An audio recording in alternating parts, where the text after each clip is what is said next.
This session is going to be chaired by Mr. Santhosh Kumar, who's the Group Vice Chairman, Anarock Group Business Services Private Limited. To tell you all a little more about him, he has been over there for more than 25 years and has had experience of more than 25 years of real estate services and is currently responsible for running the residential services business for the group across 12 offices in India and in Dubai for the GCC operations.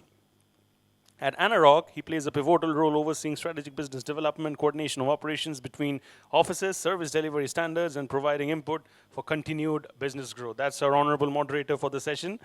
I'm now going to be introducing our speakers in alphabetical order. We have with us right now for this session, Abhay Kumar Mishra, who's the CEO at Jindal Realty Limited. He's a distinguished leader in the infrastructure and real estate sectors with over 40 years of experience managing large-scale projects all over India and international markets as well for Indian Railways, Delhi Airport Metro Express, Mumbai Metro 1, and Reliance Roads. At Jindal Realty, he's currently driving growth, innovation, and sustainable urban development, and his leadership extends beyond the country, having spearheaded railway infrastructure projects in Africa as well as South America. Our next honorable speaker is Harshit Batra, who's the founder, Harshit Batra and Associates, advocates, and Rera practitioner and consultant. Harshitji has expanded his reach and created a niche with his comprehensive knowledge in the matters related to Rera, arbitration, consumer, as well as criminal, extending to various high courts, real estate regulatory authorities, and educating officers, pan-India, dispute resolution, national, state, and district consumer forums, MSME, NCLT, and NCLAT, DRT, district court, and other judicial bodies. He's currently the national coordinator of the Youth Bar Association of India and is member of the Professional Ethics Community Bar Council of Delhi. Our next speaker, ladies and gentlemen, is Mr. Kalyan Chakrabarti, who's the CEO at Emaar, India. He's had over 30 years of global experience in real estate and financial services all over the country and in UK, USA, as well as Europe. Under his visionary leadership, Emaar India has undergone a remarkable transformation with innovation, sustainability, technology, and architectural excellence, repositioning the company as one of India's most respected, forward-thinking developers. Mr. Chakrabarti exemplifies a powerful combination of strategic acumen and social consciousness, embedding a culture of responsibility, inclusion, and impact throughout the entire organization. We also have with us today Santosh Agarwalji, who's the Executive Director and CFO at Alpha Corp Development Limited. He's had an experience of more than 2 decades and has hands-on experience in forging partnerships with financial institutions and private equity players and has been credited with successfully managing foreign direct investments in the organization. Of course, as he's widely known for, he possesses a profound knowledge of real estate bylaws, tax and audit systems, and drives the organization's critical financial decisions in new as well as the existing ventures that's been already around for a long time. We also have with us today Ms. Supriya Chatterjee, who's the Managing Director, North, Cushman and Wakefield. Supriya ji brings along with her an overall professional experience of more than 20 years. She's an accomplished real estate professional with a proven track record in high-value B2B corporate sales, who's adept in consultative and solution-oriented selling with specialized knowledge in office leasing, having successfully facilitated transactions encompassing over 5 million square feet of grade A office space. And of course, we have with us today Mr. Uddhav Poddar, who's the CMD, Bhumika Realty P Limited and Kaushal Logistics. Uddhav ji and his leadership in the real estate and logistics sector is backed by a proven track record of delivering world-class developments and transformative projects. He has also held influential positions in prestigious organizations, including the Entrepreneurs Organization of South Asia Region and Entrepreneurs Organization Jaipur. He's also the founder member, Shopping Center Association of India, and member of the North India Committee, national co-chairman, ASSOCHAM National Council on Ease of Doing Business and Economic Affairs, National Co-Chairman, Housing and Urban Development Committees in PhD, CCI, and National Chair, Real Estate Committee, Indian Chambers of Commerce. Ladies and gentlemen, trust me when I say this, the panel can't get bigger than this. A big round of applause for all our panelists as I welcome them on stage. Can I please have all our panelists on the stage for this session? Can I have all of you over here on stage, please? Thank you so much. Bahut bahut shukriya. Pleasure to have all of you over here. I'll request all of you to please take your seats as per the photo arrangement being done over here. So thank you. And I'll request the console to please update the timer quickly. We'll set it up for 30 minutes. Yeah, quickly. And yeah, can I have a big round of applause before they begin, please? I'm sure that would help them start on an energetic note. And yeah, over to all of you. Thank you. Thank you and good afternoon to everyone. This is a 17th edition of the Realty Plus Conclave. This is mine 12th session moderating the sessions on every occasion because Anurag is a dear friend and every time the Realty Plus team invite us to be present, we cannot refuse. And the contribution of Realty Plus in promoting realty, bringing in the policy makers to the dais and discussing some of the challenges which the industry is facing has been really, it was a great contribution from the Realty Plus team. I really appreciate the entire Realty Plus team for doing such a fantastic job. Secondly, today is our Prime Minister's 75th birthday. So on behalf of all of us, I wish him a great health. He continued to build, continued to put his energy to building the nation and wish him great health as well. Today it's a very interesting topic. I know it's very difficult post the lunch to keep everyone awake and engaged, but I will try my best, level best, to keep everyone engaged. The topic of discussion for today is Delhi-NCR 3.0, reimagining the capital region for the next decade. You would have witnessed, 1.0, 2.0, now the 3.0. When 1.1 happened, the national capital was born.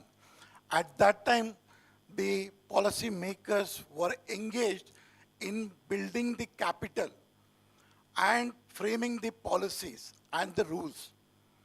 When the 2.0 happened, it was the growth of the new suburbs, which was primarily the Gurugram and the Noida. And along with that, the other geographies like Faridabad, Sonipat, all these emerged had as a hotspot for the growth of the geography. And what we are going to witness in the next 10 years is the 3.0. We are imagining that at that time, in the next 10 years, the focus would be not just only on the growth, but will be on governance, ecological footprint, which primarily means avoiding the congestion, enhancing the livability, and framing the strong infrastructure for the growth of these two geography, of the NCR. The third is going to be the balanced economic future, because unless the growth happens, none of the cities develops. And the fifth is going to be the quality of life and livelihood. That would be the objective for the growth of the NCR in 3.0. From a real estate perspective, the city has been growing. The entire NCR has been growing. You look at various sectors, be it is residential, you would have seen the growth, how the prices have increased over a period of time, the absorption on the office sector side, which our panel is going to talk about. Then comes the other sectors like warehousing, logistics, the co-living, so all other hospitality, all other sectors have grown. How it is going to shape the future in the next one decade? That's going to be the point of discussion for us in the next 30 to 45 minutes. I will try to cover the entire topic in the 45 minutes. We have got a very eminent and a distinguished panel. They themselves are an expert on their respective field. I do believe that you will hear a lot of new ideas, new thoughts from these great leaders. So I'll start with Supriya. Supriya, uh, you being a representative for the international property firm, you also represent different vertical. This sector has been growing rapidly, which we never expected the city will grow like this. And similarly, the industry was also growing. With this growth, we have also seen the challenges. If this growth continues, what are some of the challenges you foresee in the next 1 decade? Thank you, Santosh. I think this is, am I audible to everybody? Okay, great. I think it is a relevant question for everyone. Now, just, Santosh, my expertise has always been in the office sector, so I'll just give you one stat, and then I'll move on to your specific question. 2019, the office leasing absorption across India had reached a record high of about 65 million square feet, gross leasing. Then COVID happened. We thought it's doomsday. Sabki dukane band ho jayengi. Things didn't actually plan out like that. The markets became so buoyant, and the pent-up demand, which kind of was there for a couple of years, grew to that extent that last year, the gross leasing absorption across India was 80 million square feet. And that's the stat that I want to talk about. When we talk about gross leasing of 80 million square feet, it's across 3 major cities. And of course, the others follow suit: Bangalore, Mumbai, and Delhi-NCR. Now, when we talk about Delhi-NCR, the growth has gone to a point that we were in the panel talking about this, that it at some point may or will reach a tipping point. Because what's happening is, whether it's a resi or the commercial, because both go hand in hand, where offices are built, residentials are built in and around that ecosystem. Developers are following a lot of caution, making beautiful buildings, large office campuses. From a residential standpoint, they are doing beautiful inside the residence. But what's happening outside is that once you get into the building, whether it's office or residential, just to get into even a grade A++ building, office/residential, it's becoming a nightmare. And the rains this time, I think all of us have read about this and talked about this, and we all have been frustrated. I think the biggest caution that we have to exercise now is, and before we plan the product, we need to plan the periphery around the product. I think that's one critical point that I would appeal to all I think we have some developers around here and top government people. My appeal to everybody is that it's nice to have a beautiful product, but the product has to have the right periphery access and the overall infrastructure. That's one. The second thing is that price today, we have a 19-month overlag on supply on the residential side. Santosh, you will agree on this. Today, the average selling price is at 15,500 in NCR for a unit, residential unit. Is this sustainable? These are points that we have to think about. When we talk about affordable category, we were just talking, anybody today, all these people, you tell them a unit at 1.5 crore residential unit price, everybody today is going to pay a token. So the point is, where are the affordable housing? Where is the last minute access to those buildings? These are the things, while we have done a fab job on growth, we keep talking about growth economy, I think we need to think through these things very, very effectively. And I think these are the main challenges, Santoshji, that I see across. So Supriya, just to summarize, I think the city will continue to grow, NCR will continue to grow. But when the developer, when they are building the, our structure, doing the structure of the building, I think they'll have to focus on providing the proper infrastructure And third point, Supriya mentioned about the affordable housing, which is because the city, the entire NCR has become a kind of a luxury to ultra luxury residential houses who will build the affordable houses or the common houses in the near future. So I think that is the point which Supriya was mentioning. Kalyan, coming to you, you have been a pioneer and you really worked on some of the international firms. And you, I think nobody knows better than you how the city infrastructure is getting built if we compared with some of the international destination and also the destinations like Mumbai and Bangalore. NCR has been always criticized for haphazardous growth. You would have seen there was no proper planning like Supriya mentioned. What, in your opinion, what role can the global best practices play in making NCR more livable and resilient? Thank you, Santosh. Am I audible right at the back? Thank you.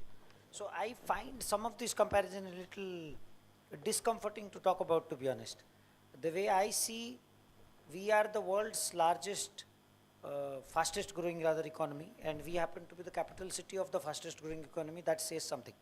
Having said that, our GDP is still around $2,700 per capita, right? And the global cities that you talk about, none of them is 2,700. Tell me another city which you can compare at 2,700. Probably Karachi, probably Lahore, probably Dhaka. We are far better than them. So we need not feel bad ourselves. When I speak with my colleagues and others, they talk about these incessant traffic jams. I was in Shanghai a couple of years ago. When you go on the roads, there is hardly any car. Because they've created this huge asset, huge roads, 32 lanes and all of that. And you fly through. And I felt bad about them instead of feeling bad about us. You have created an asset which is not giving you yield. You are doing it leasing, right? Yeah. Imagine your rates fall. In India, residential gives us 2%. We are not happy. Commercial gives you 8%. That's what we want. Our real cost of capital is around 8, 9, 10%. Unfortunately, abroad, those assets don't give you money. We all know how the Southeast Asian financial crisis happened. These big, fat elephants which they created as assets refused to give returns. And the governments got pulled down. Our infrastructure, by comparison, when I get stuck in a traffic jam, I honestly think it is good. Economy is getting benefit out of the roads that it has put. That's slightly on a lighter note. I do appreciate that, some of these bottlenecks should ideally not exist. So we do have challenges on civic amenities. We do have challenges on keeping things clean. We do have challenges on last mile connectivity. There are umpteen of them. But I also look back. I come from a small village in Odisha with hardly 50 people. I did not know how to speak in English till the age of 16. I never saw I'll have a life, like sitting here and talking to great people, right? But I'm not alone. I'm pretty sure India is seeing millions of people like me and all of us. I'm sure there are nice stories hidden out there, which is happening on a daily basis. We need to give those stories the time to step out of the shadows and allow it to happen. It will happen on its own. We are growing not less than 12 to 13% in nominal terms. In real terms, we are growing about 7 to 8%. Which other economy grows 13 to 14% on nominal terms? If nothing happens and we just keep growing at this pace, we will take it to a different level. Did you imagine we will have a Meerut quality of highway, the Delhi-Meerut highway? Or did you imagine all these large, any of you who has been to Bombay in the last year or so, the coastal one which they have built, the Atal Setu that we have built, everything is to be proud of. The inner urban development, however, I think the intra-city, we have now almost become world-class. You go anywhere to anywhere, city to city, I don't think you will regret. You are global already, in my opinion. Where we struggle today is inside the city. Intra-city infrastructure, intra-city social amenities, basic things like water, good quality, reliable water can I drink from a tap. Ideally, I would aim that maybe 10 years from now. But 5 years ago, we did not have a Jal Shakti mission, or 7 years ago, right? So Jal Shakti mission has brought it a long way already. It's significant jump we are already taking from one phase to another, from 2 to 3 that you are talking about NCR 2.0 to 3.0. I don't think anybody here would remember much of one of you, most of us were probably not even born. But I came to NCR for the first time in the year 1996. I think NCR is a far better place than it used to be in 1996. I remember going through Dhola Kuan for the first time on a DTC bus, and I came out and I could not recognize myself in the mirror. I was all covered with soot, right?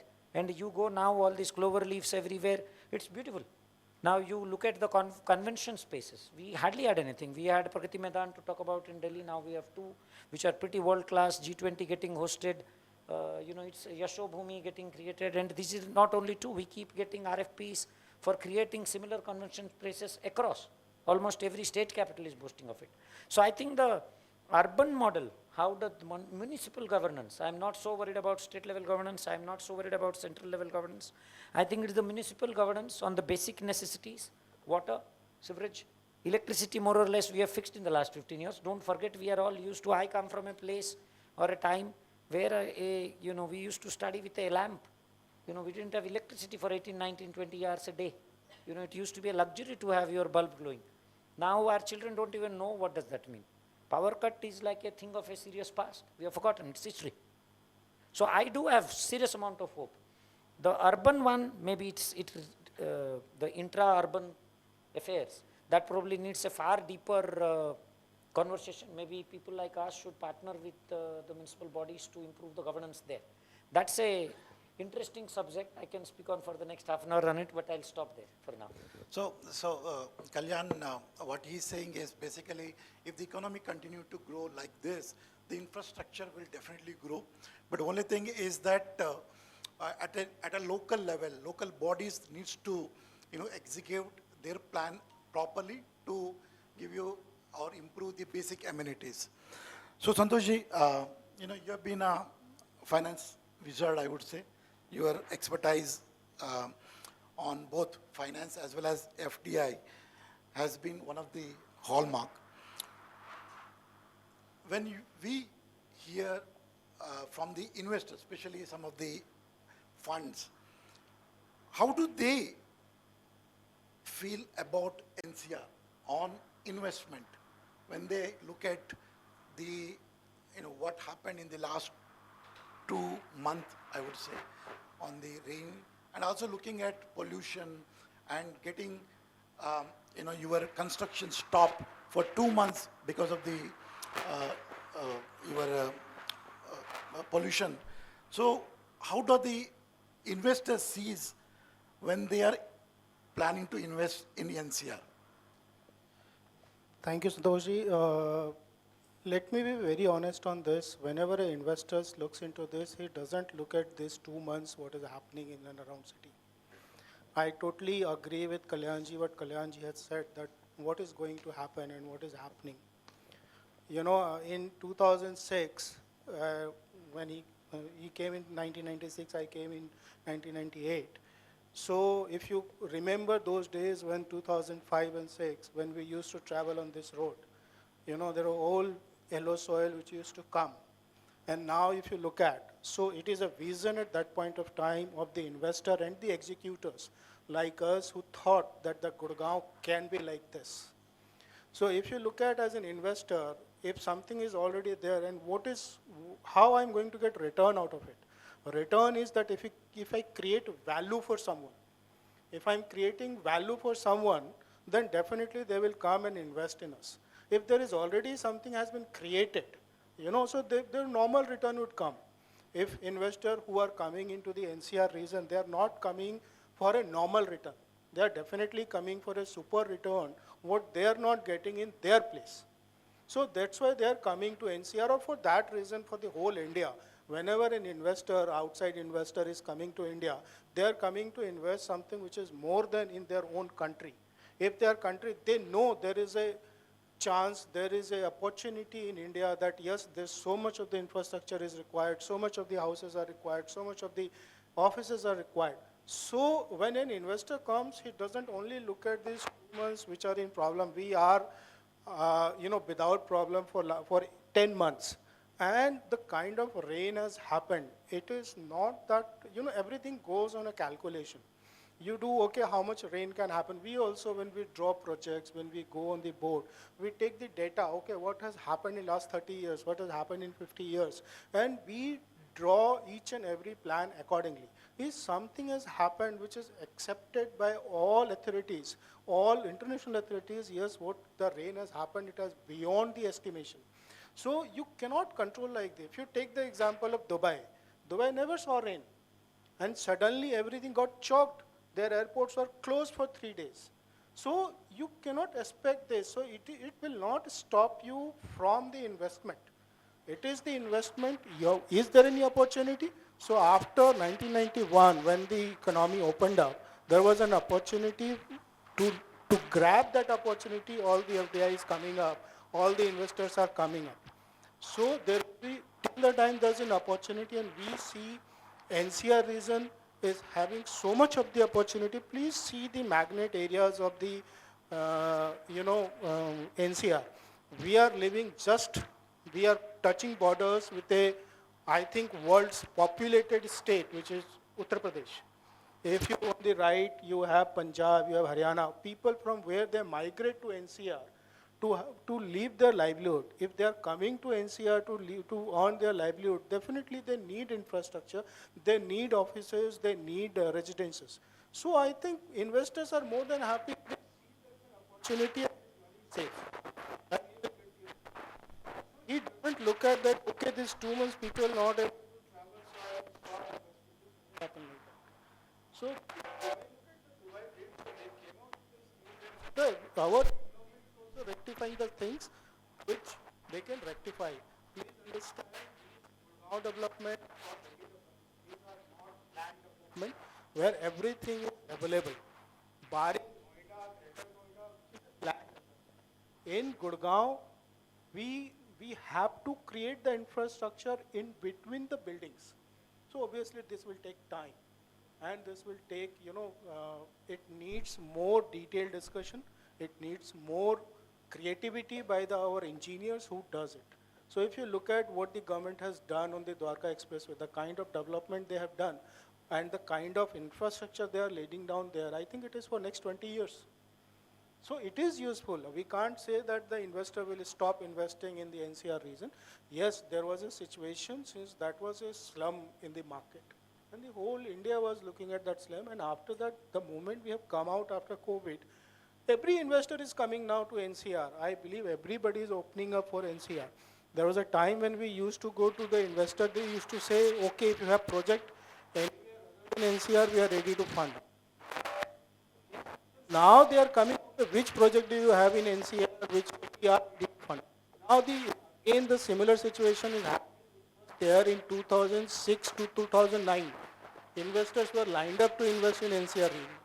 So similar situation is again on this. So I think there is a great opportunity. People are maybe they will invest. I think I also agree with Santosh ji. There are 3-4 points which I want to highlight. I think definitely all the funds, when they look at investing in NCR, they do look at IRR or the ROIs. And also they look at the infrastructure. I think more than that, the governance part. I think one of the pain point of the NCR developers were, and the biggest learning from the mistakes what the developers made, the result was the Rera coming in as a regulator. I think there has been a lot of learnings because of which there has been a change on the developer side. I think the investors definitely feel comfortable now investing with the NCR and the NCR developers. Uddhav, we are a double at, you're running a real estate company and also a logistic company as well.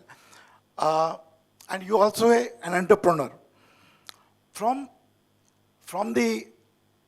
If you look at, within the NCR region, there are other geographies which were also developing, like you got Panipat, Sonipat, then you have Faridabad. These are the treasury geographies which are growing, and the there has been a lot of investment on the infrastructure side. How do you see these areas coming up from both from the development side and from an investment side? And what are some of the some of the nuisances which you see in the next 10 days, which can detrimental for the growth of these geographies?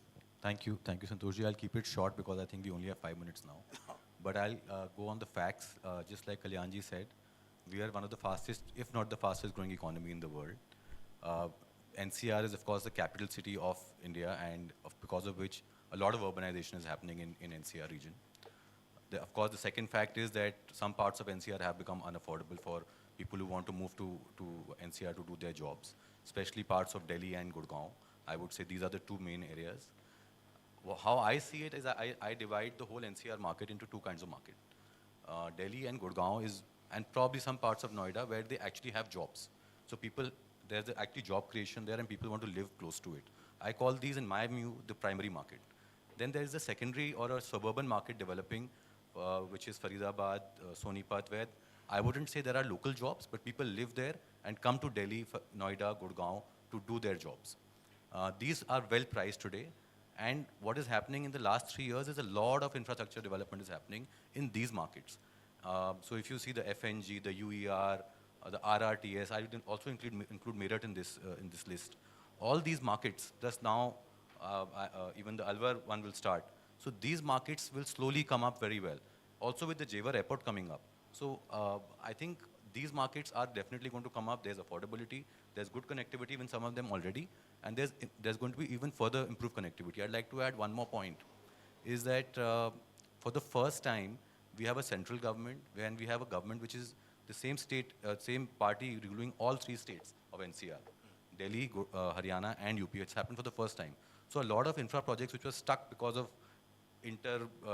government issues, I see them getting resolved in the last 2-3 months already. I see a lot of positive news, and I see a lot of teams being developed between the 3 states to complete those projects. So those are all very good signs, and that will definitely help these other markets like Faridabad and Sonipat, Panipat come up with the new infrastructure. Abhayji, Uddhav spoke about some of the infrastructure which are going to come up, like orbital railway corridor, then RRTS, Jewar Airport, then Eastern Dedicated Freight Corridor, SEZs, and all those. With your deep experience in infrastructure and PP schemes, how do you see infrastructure shaping up in NCR? And also, what are the upcoming economic growth corridors within the NCR region? And how are they likely to impact the real estate? Santosh, as our panel speaker already told about it, that infrastructure becomes the key in the development and the growth. Fortunately, the Delhi-NCR, of late, a lot of infrastructure in the right direction have developed.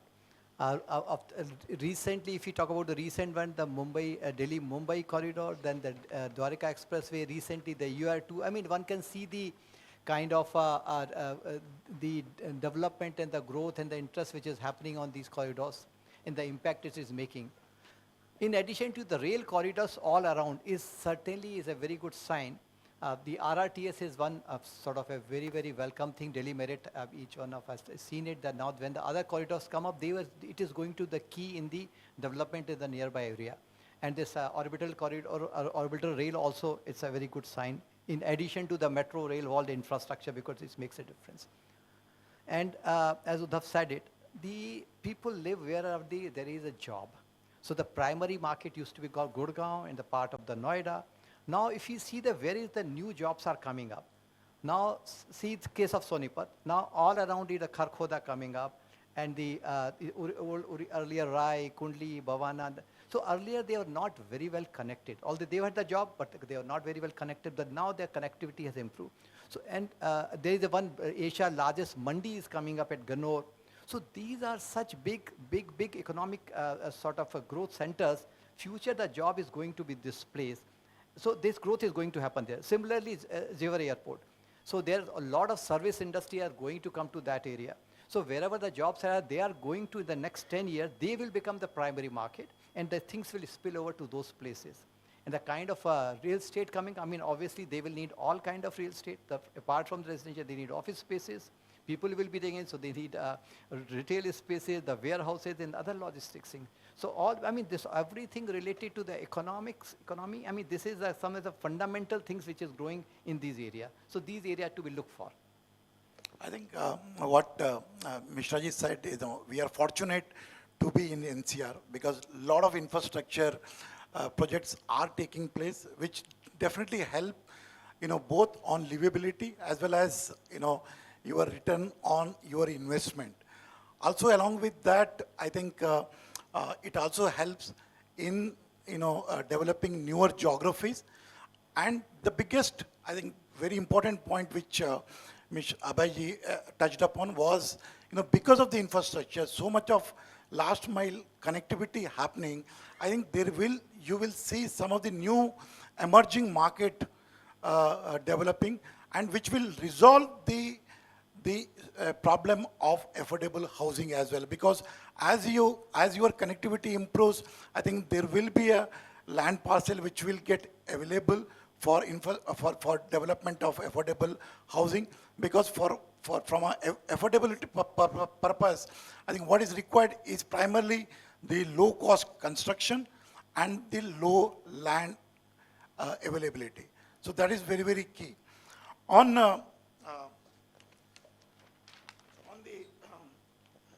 the legal side, Harish, as I touched upon Rera, which is again, which was a contribution from the North developer, I would say. When we look at Rera, and Rera plays a very important role in urban housing and development. When we talk about Rera and the implementation over the last, I would say 5-6 years, what do you think Rera takes the stakeholders' interest into value consideration while ensuring that there has been a progress towards housing and development? So, Santhosh, definitely Rera has been trying to protect the rights of the stakeholders. Rera, of course, has been a new law and the authorities were established. So it has been evolving since then. But if we talk about stakeholders, for instance, promoters, now promoters never had a forum to go to get their rights enforced if those were against the allottees. For instance, I sold a property of 100 rupees to an allottee, he paid me 60. I want the 40 balance and I need my interest on that. Where would I go? So consumer forums only had the definition of a consumer, and a promoter would never fit into that definition of a consumer. So with Rera coming into picture, Rera gave the right to promoter also to go against the allottee, file a case, ask for their dues, or ask them to get their conveyance deed registered. So getting conveyance deed registered had always been there, but if you have to go after the stakeholder, then of course Rera is the forum. And as regards the preamble of the Rera Act, it talks about regulation as well as development. So in terms of regulation, I would suggest that they have been proactive in taking the quarterly progress reports, that is the engineer, architect, and CA certificates on record, and making it transparent. So Section 11 mandates that all this information has to be available on the promoter's website as well as the Rera's website. So this brings transparency, and I think this is the one-stop shop where the investors also go when they have to look at investments. If they are looking at a particular project, one place that they have to go is at the Rera's website, where they can see the past projects that a promoter has developed. What is the future? What is the timeline in which a promoter is going to develop a project, and past performances, as well as how far the project is developed, like the quarterly progress reports. And with the digitization also coming into picture, I believe that a unified portal was also launched on the 4th of September this very month, just bringing transparency for investors. And I think investors are keen on investing once they see the transparency that they look at available on the government portal and making a one-stop shop. Okay. So one final question to each of the panel members, very quick answer. given an opportunity to invest your own money, which part of the NCR you will invest and why? Start with Uday. So I would definitely put my money on Faridabad because the proximity to all three, Delhi, Gurgaon, Noida, the new infrastructure, Jewar Airport is actually closer to Faridabad than to even Noida, and it's an already well-established city. So I see, and the land rates are still reasonable. I live in Delhi, so if I have to invest, I would invest in Dwarka Expressway. I think it's the best of both worlds. Great connectivity from Gurgaon as well as Delhi, so that's where I'm going to invest. Santoshi? Look, I work in around NCR, but definitely I would like to invest in Delhi. There is a reason for it. Delhi has never seen the regulation of the development. Delhi had one regulator who was himself a developer. So now this is the first time where the developer and regulator would be defined separately. So a new avenues will open up, and that will give a, another way, like you asked about the investment. So when there is a new regulator, when opportunity is coming up, there was no regulation of the development in Delhi. So now when the new development comes in, and there will be another area for the developers to come up. So that would be an area of opportunity. So that's why I would like to invest in Delhi. So in the new master plan. Definitely in the new master plan, yeah. Anand? Gurgaon. Gurgaon, why? I live here. I guess there is a bias here. Gurgaon has given me everything, so let my money go to Gurgaon's GDP instead of elsewhere. But on a more serious note, I think it's also important to recognize the fact that it becomes easier to manage real estate assets when they're in close proximity. I don't want to get into trouble and fly somewhere or spend hours trying to solve a problem. I agree. So I would prefer to have my assets within an hour's distance or half an hour distance. I'll give you two answers. As a home buyer, it will be Delhi because Delhi is where the heart belongs. As an investor, I would want to go to Sonipat because I think it is yet to reach the peak, and with the infrastructure as you are too, I think it can be of great benefit. I will also go to an area where there is economic growth is happening because there the people are going to get the maximum returns. So certainly with my friend Sonipat. Sonipat. Good. I just wanted to end with a closing remark. I think we have heard a very diverse perspective from all the panel, from infrastructure, regulation, investment, sustainability, and some of the trends which is happening in the NCR. What is clear is that in the 3.0, it's just not growth, but planned, very inclusive and sustainable growth, like Supriya mentioned. I think the coming decade is going to be an opportunity for us to transform this capital region into a global benchmark of urban excellence. So with that, I want to thank all the panelists. I think they gave a very wide perspective, and also to each one of you for being a very patient audience. Thank you so much. Thank you all. Thank you so much. Can you please give them a big round of applause, please? Thank you so much. I'll request all of you to please kindly wait on stage, and what I'm going to do is I'm going to be calling up on stage Mr. Tripti Kedia, who's the founder of ARC VI, to please kindly come up on stage and give the token of appreciation to our esteemed panelists over there. Once again, a big round of applause for our panelists, please, and also for Mr. Rohit. Thank you. And we are pressed for time, so we don't have time for Q&A right now, but we are really pressed for time, sir. I'm so sorry, but then in the networking zone, when it happens, you all can connect, because we have many more sessions to go, so we're really pressed for time. I'm so sorry. Thank you so much. Can we have some more clapping and appreciation for our esteemed speakers, please? Thank you. And we are very grateful to all of you for taking out time from your schedules to be with us over here today and making this event very, very special.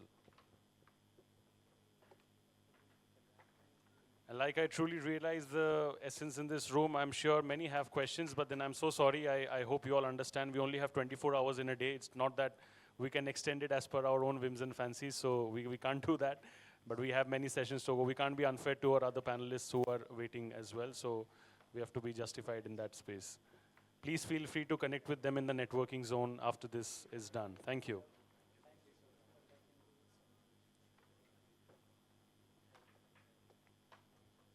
Thank you. And we'll do a nice group photo over here at the front. We don't want the tables to photobomb, so. Yeah. A nice group photo with all of you. Rohit, you please include yourself as well in that. Yeah, thank you. Can we have some clapping and appreciation, please, ladies and gentlemen, for this very, very special conversation. Thank you so much. This was an exclusive conversation on reimagining the capital region for the next decade. This is Delhi-NCR 3.0. Thank you so much to our speakers. We look forward to seeing you all the next year as well. Thank you. What we are going to do right now is move on to the next session. Thank you.